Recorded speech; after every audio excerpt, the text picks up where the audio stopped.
अश्विनी वैष्णव को तो आप जानते ही होंगे, रेल मंत्री। जिस राज्य से वो आती हैं उसी राज्य में एक बहुत बड़ा रेल हादसा हो गया जहां पर 300 लोगों की जानें चली गई। अब ये क्या कहा जाए, एक बहुत बड़ी विडंबना है कि जिस जिस राज्य के मंत्री हैं उसी राज्य में बहुत बड़ा हादसा हो जाता है। देश का सबसे बड़ा, ये 2023 का सबसे बड़ा रेल हादसा है जिसमें 300 लोगों की लगभग जाने जा चुकी है।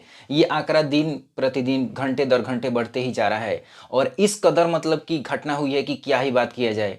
3 ट्रेन एक ही बार में टकराई है और ये ट्रेन ऐसी उड़ी है कि मतलब एक के बाद में एक, और मालगाड़ी हावड़ा एक्सप्रेस और मालदीव एक्सप्रेस, तीनों ट्रेन एक मतलब इतना भयंकर टक्कर हुआ है कि क्या ही बात किया जाए कि बहुत सारे लोगों की इधर लाशें उधर लाशें, किसी का हाथ तो किसी का पैर। ये तस्वीरें इतनी विचलित करने वाली है कि हम आपको दिखा नहीं सकते हैं। तो सबसे बड़ी सवाल है कि जिस राज्य से, उड़ीसा राज्य से रेल मंत्री आते हैं वैष्णव, क्या नाम है इनका, अश्विनी वैष्णव जी, और उसी राज्य में एक बहुत बड़ा ट्रेन हादसा हो सकता है। तो बहुत सारे लोग इस पर सवाल उठा रहे हैं। तो सबसे पहले तो आपको हम बता देते हैं कि ये रेल हादसे का जो सिलसिला है कब से शुरू हुआ था। सबसे पहले बता दें कि जब लाल बहादुर शास्त्री जब रेल मंत्री बने थे तो उस समय उन्होंने इस्तीफा दिया था।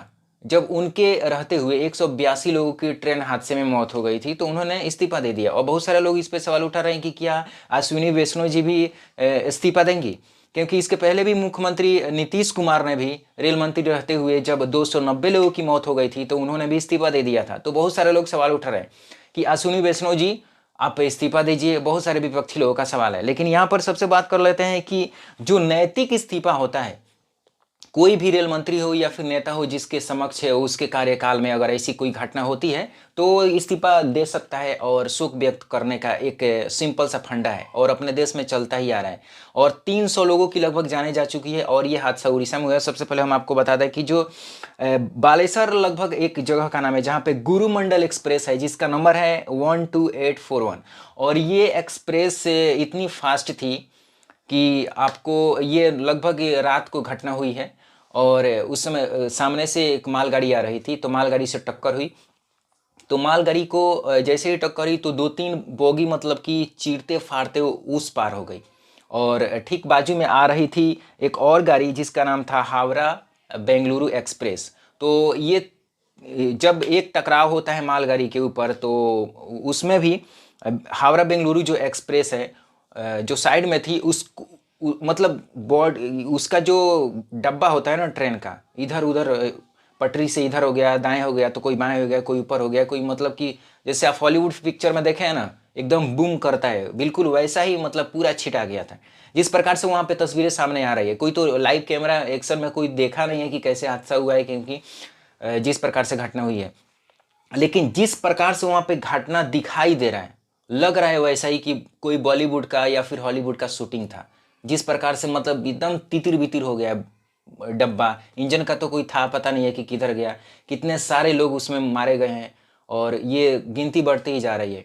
और तस्वीरें इतनी विचलित करने वाली है कि हम आपको बता दें कि वहाँ पे आप देखेंगे तो किसी का बॉडी इधर है तो कोई बच्चा है तो कोई बुजुर्ग है तो किसी के हाथ तो किसी की खाने की सामान।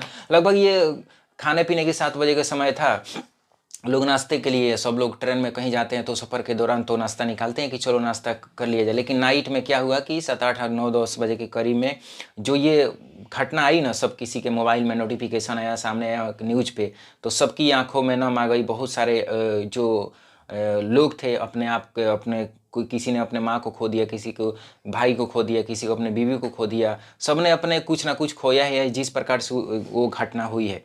तो अब ये सबसे बड़ा सवाल है कि इसका जिम्मेदार कौन है, कि क्योंकि कोई भी घटना होता है तो उसका कोई ना कोई जिम्मेदार होता ही है। अब यहाँ पे सवाल ये है कि क्या वैष्णो, ये क्या नाम, अश्विनी वैष्णो जो कि रेल मंत्री है, क्या वो इस्तीफा देंगी? और इस पे बहुत सारे लोग सवाल भी उठा रहे हैं। आपकी क्या इस पे राय है और क्या करना चाहिए सरकार को? सिर्फ मुआवजा देने से काम नहीं चलेगा, क्योंकि इसके पहले भी बहुत सारा ऐसा घटना हुई है और सरकार को जिस प्रकार से जो कदम उठा रही है और नाकाम होते जा रही है, और सुरक्षा कवच को लेकर भी बहुत सारा बात हुआ था, वो भी फेलियर हो गया। तो इस पर आपकी क्या राय, क्या कहना चाहते हैं, नीचे कमेंट बॉक्स में ज़रूर बताएं। और ऐसे और वीडियो देखने के लिए प्लीज़ फॉलो करें। जय हिंद।